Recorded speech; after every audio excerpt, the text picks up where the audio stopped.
Hey y'all, welcome back to another video. In this video, I'm going to be cooking baked ziti. This is the way I make it. I don't follow no recipe.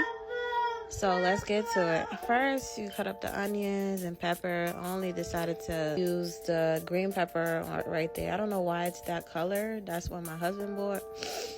But it's green.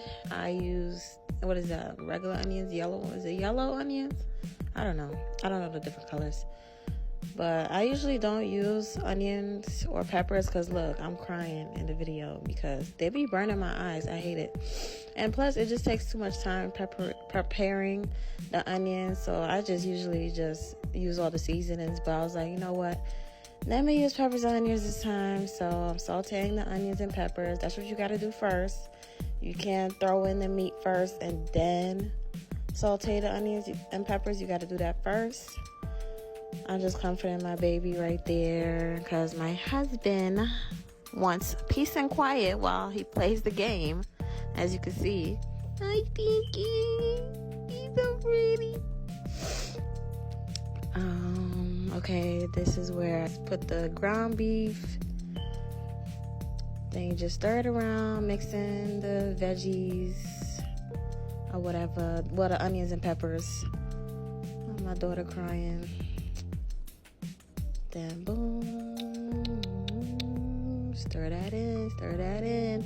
I ended up using all 3 of the packs because he bought, well, it was 2 packs of meat, right? But one had 2 of the meat in there. I don't know the pounds of meat. Don't ask me about that, sorry. But I'm just saying the different packs. So he bought 2 packs of meat. You see the meat over there in the corner. I don't know if you guys can see all the way back there. These are the seasonings I use. I use chicken bouillon, garlic powder, soul seasoning.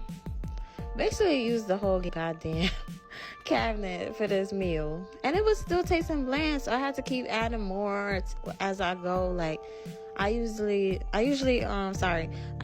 do a little taste test during my whole cooking sessions. Anytime I cook something, I'm like, I gotta do a little taste test before I serve. So I just kept adding seasonings to make it like have more flavor. That's the paprika. Use ground pepper. Not ground pepper. Black pepper. Old Bay seasoning. My daughter was crying kind of like almost the whole entire time, low key. But this whole process took like 2.5 hours.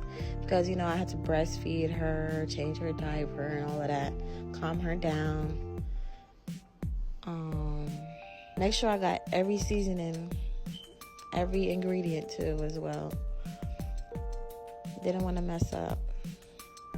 So right now I'm just stirring, making sure there's no more pinkness.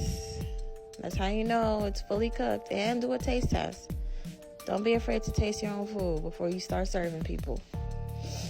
I ain't no chef, so I'm gonna always taste test my food. I ain't a professional yet. At first, this part, I was gonna boil the water at first, but then I was like, I need to use another pack of the meat. So I use all 3 of the meat. I'm just draining the meat. I didn't record that part when I put, you see how it's not there no more. I put in the rest of the meat. I didn't show that part, but it was looking like skimp. Once the meat started like breaking down, I was like, I need some more meat in there. Pause. Okay, so I'm opening I boiled the water first. I never used to do this before. But now this is my routine. Whenever I'm making any type of noodles, whether it's lasagna, baked ziti, Alfredo, whatever, I have to make sure you boil the water first. Until it start bubbling. I don't put no time on it. Until it start bubbling, then you throw in the noodles. And I'm draining it. I don't use no drainer for this part. I just do what I gotta do to just take all the water. Not all the water, majority of the water. Leave some water at the bottom so it don't really stick at the bottom. Okay, that's the only ragu sauce that I like to use. I don't like using the original red sauce. I like to use the one that got Parmesan in it. It just takes it to another level. You have to try it, please. No regular traditional sauce, even when I make spaghetti. I use 2. This part I kind of messed up because as you can see, the noodles wasn't really moving. It was kind of like stuck to the bottom. Even when I put oil in it, it still stuck to the bottom. It's mainly because I had to take a break to feed my daughter. So I didn't have nobody watching the stove for me. My husband doesn't know how to cook, so he couldn't really help. Right now I'm putting the Central. It's called Central tomato paste to add more sauce. It just takes it to another level. Like, I don't think it's necessary for you to put tomato paste since I already used 2 cans of sauce, but I feel like the paste, it makes it stick to the noodles. The traditional sauce, it kind of like runs off the noodles. I don't know how to describe it, but I feel like you really need the paste for it to like stick. Cause I don't put no eggs or nothing. I know everybody makes it their own way. This is how I make it. I butter up the pan. Now I put the sauce first, then the noodles, then the cheese. That's the order. Sauce, noodles, cheese. I use 2 packs of mozzarella cheese, and I use 1 pack, not the whole pack, of taco seasoning because I ran out of the mozzarella cheese. So if you run out of cheese, you could just use that as a substitute.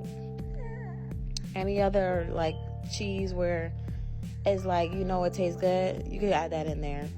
Because like I said, it's your way of making it. You don't got to follow nobody else's recipe. I know there's some people that put sugar in their spaghetti and any type of pasta. They put sugar. I don't put no sugar. Okay, I'm just doing the order. You don't necessarily have to put sugar, to be honest. I feel like it's already sweet. Like, why are you putting more sugar in it? Anyways, that's a whole other topic. Okay, so I'm preparing it for the oven. I just put it on 375. I don't even really know the differences of the temperatures, to be honest. I just was like, let me try 375 for like, I think 25 minutes. I think I did it for 25 minutes. Just do it until the cheese melt on the top. Just keep eyeing it. That's what I be doing. Every time I use the oven, I either put a timer on my phone just in case I forget, or I would just keep checking every 5 minutes. I keep checking, opening it up to see if the cheese is all melted. That's the main part. Sorry. As long as the cheese is melted, that's all you gotta worry about. Okay, it's done. Look how pretty that looks. You see how bomb that looks? Period. That's all the taco season. The yellow part is the taco season. I mean, not the taco season. The taco cheese, my bad. A little cameo close up. So I hope you guys like this video. Stay tuned for more cooking videos. Bye.